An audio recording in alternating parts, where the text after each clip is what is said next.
Back to my channel. My name is Emily. I'm the crazy flippin' mom, and today I am putting together a WFS order. Oh gosh, this underline.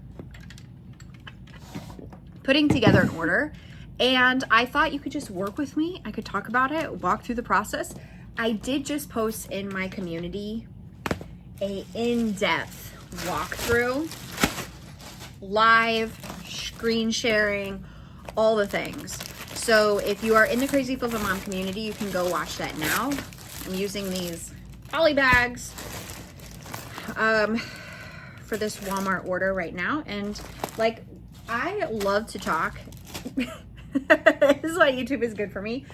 I wish I had people to talk to at work. And so I feel like this is a great way to like work through some orders, get some stuff done, share a little bit of behind the scenes with you. And I don't know, hopefully this is helpful to you. Hopefully it's not.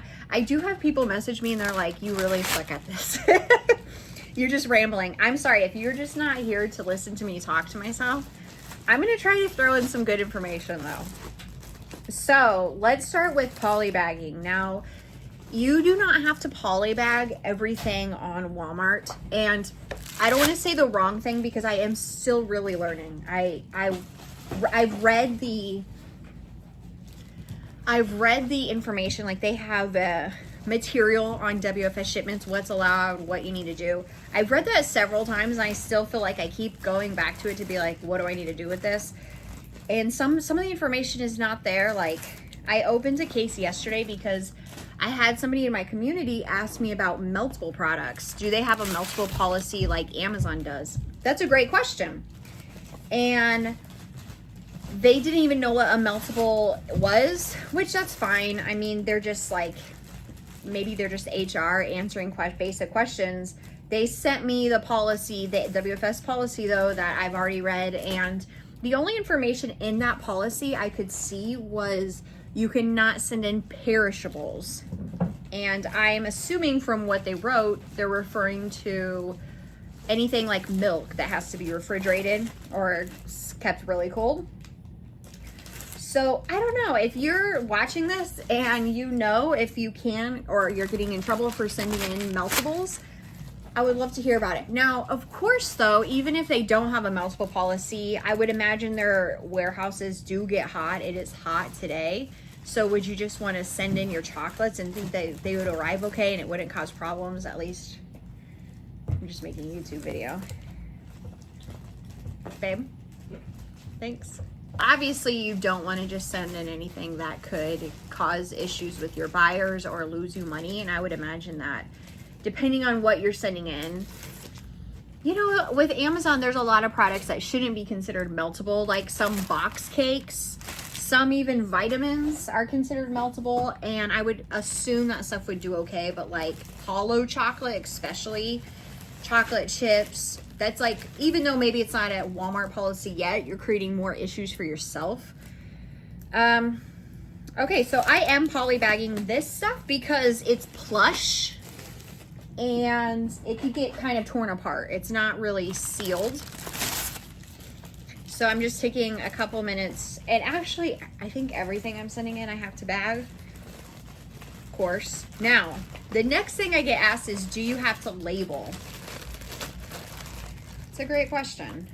And I have been told, no, you do not have to label the products you send in, which is crazy, right? Now, if you're sending a food products, then you need to put the expiration date on the outside of the bag or the product. It needs to be clearly visible. But you do not have to bag your products if the UPC is scannable. So, and you will want to double check that when you scan the UPC using the Walmart app, it pulls up the product you mean that item to be listed under. Does that make sense? Like, for instance, if you're selling Starbucks coffee and you scan it with the Walmart app and a notebook pulls up, that's going to be an issue because that's what's going to happen when you get it to the Walmart warehouse. It's not going to be scanned under the correct ASIN, the product, and they're going to have to label it for you, and it's going to cost you money. They will label and prep some stuff for a fee. So if you send something in that was supposed to be bagged and they ended up bagging it for you because you didn't, they'll charge you. Same with labeling. And like I'm putting this in the bag, so the UPC is kind of covered. So that's the other reason I'm just gonna print out the UPCs for my product and send it in that way. So I had a friend who sent in product recently. She did not think the product need to be labeled. So she did not label it. And then it got there and they're like, why didn't you label this? And they charged her to label it. So I don't know, I'm kind of nervous about leaving things unlabeled, but I hear a lot of people not labeling and they're doing just fine. So I think it's honestly just me and my problem. Before I bought this stuff, I actually added all of this product to my Walmart inventory, to my Walmart catalog, to make sure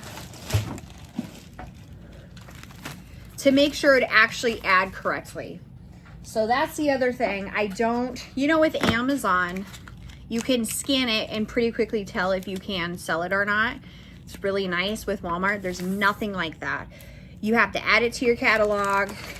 Some things populate weird. You'd be surprised how many errors populate on Walmart that don't make a lot of sense. Like, for instance, I have a product with a lot of variations, lots of different sizes, colors, and I'll add 10.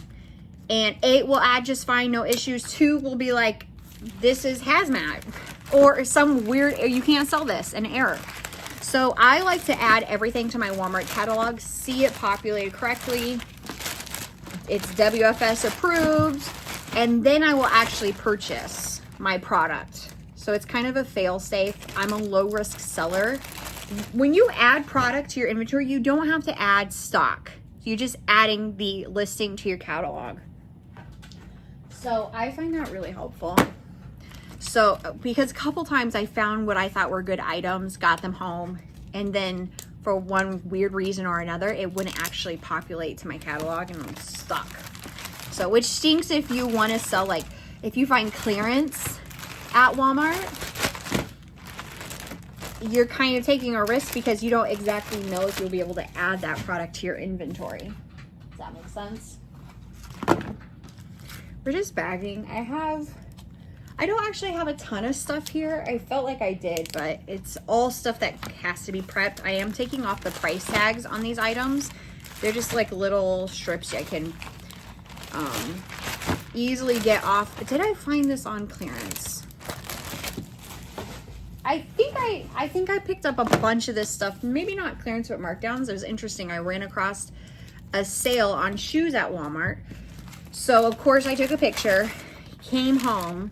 You know what I'm interested about Walmart? How many times you look up that product online and you get a better deal if you order it online than in store. Like, I know that happens a lot, but like these shoes were on clearance for $15, which was already a pretty good deal. I need more bags. So they were already a pretty good deal. Then I did what I told you, went home, and I wanted to add it to my inventory to make sure I could actually add it. And if I purchased it online for pickup, it was like $11.25. So I ended up ordering maybe like 20 pairs of shoes, and some of them I picked up at the store. Some of them are being shipped to my house today. So I do both. I find that I can order bigger quantities if I order for the products to be shipped to my house, and that's always like next day, so why not? Most of this, I do have a set of shoes here that I actually picked up, but everything else was shipped to my house yesterday for free. And yes, it's going straight. I ordered it from the store and it was delivered to my house. I am sending it into a warehouse though, so it's a little bit different. It's kind of confusing for Amazon sellers because, you know, in Amazon world, everything's at a warehouse. This is Walmart. Some things are in stores. The stores are not the warehouses. So it's different. And your inventory and your stock around you may be way different than what's available around me. So that's where it can kind of get confusing. If you're thinking of Walmart in terms of Amazon and how everything's at a warehouse in one location, Walmart has storefronts across the country. So it is 100% not the same.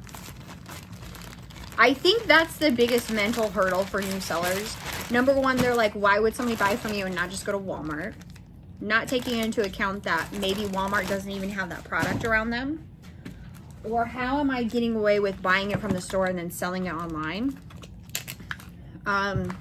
Because when you go on to shop on Walmart, it's set to like the stores around you. If you want a product, you see the zip codes and you can kind of filter between the stores and see what's available. But you can't have something shipped across the country on Walmart to you. It's from those local stores. So if it's not available at those stores, then you're pushed to third-party sellers like myself. My product is sitting at an Amazon or a Walmart warehouse. So it's different than a Walmart store. It's actually going pretty fast. I'm trying to get all my work done quick because obviously it's summer, my kids are home. And my Walmart orders have been checking in my shipments have been checking in quick. I want to get this out the door. It's Friday. I want to get it out the door today and spend the rest of the day with my kids. Me and my daughter are going to wear matching outfits today. And we're going to color her hair. I have this like 6 washes purple color. She can pick her color. We're going to go thrifting. And so I had an early morning call today in the Crazy Flip of Mom community. And, you know, this is kind of the life. I resell full time to pay our bills. And so I feel like I am always juggling between like getting my work done and spending time with my kids, wanting to spend time with my kids and making summer memories. But I will say I do miss out on a fair amount. What is that pounding noise? Through the week because I'm working, which is, I mean, it'd be the same if I had a job and I wasn't here during the days, and I typically only work during the days. But like, for instance, this whole week my kids go to summer activities and sports camps and band camps and swimming and fishing, and my husband will take them during the day, which is great because they need to get out of the house, but I'm working. So I always feel torn because I want to leave everything and just jump in the car and go with them, but then I have to work at night, and I am trying to be really consistent with Walmart and scaling WFS this summer. Let me get some more product. I only have a couple more items to prep. Then I'm good to go. And if you're in the community, my Crazy Flip Mom community, I just posted step-by-step tutorial on WFS. So if you're like fill in the blanks, what do I need to create a shipment? It's already live. It's about 15-20 minutes. You can work through that. Okay.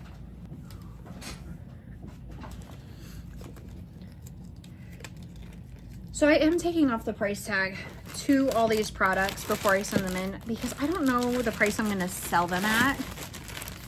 I don't know. I don't want to sell something hot. I did average. So I did look at these products, my fees based on the price that's on the item, and I was making profit because I was buying them at such a good discount. But still, just in case I can, like, say, raise the price, I don't want it to get there and it has a $25 tag on it and they bought it for $45. Because then they're going to be like, wait a minute, you overcharged me. So I'm not taking off the whole tag, mind you. I am just taking off the price tag.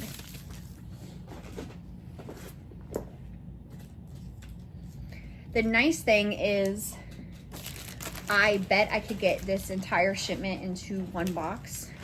It is pretty cheap to send inventory into a warehouse. They have great rates there, and you're shipping through FedEx.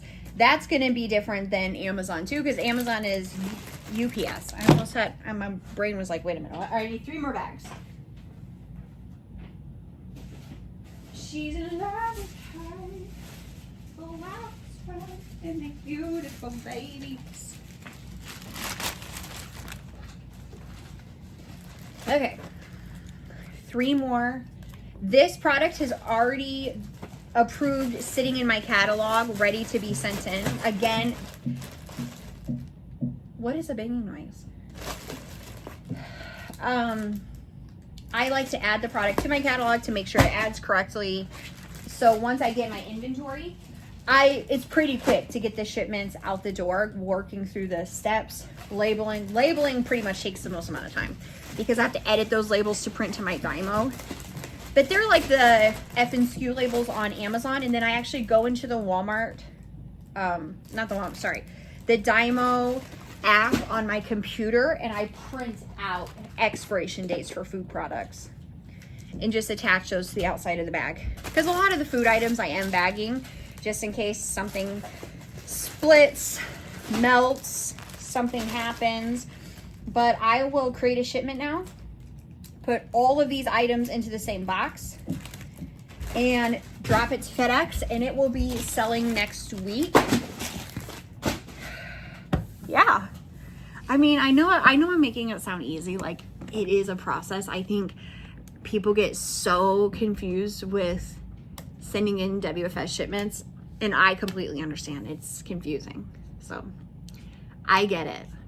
Okay, thanks for watching. I'm going to get the rest of the shipment together, get it sent out today, and then spend the rest of the day with my kids.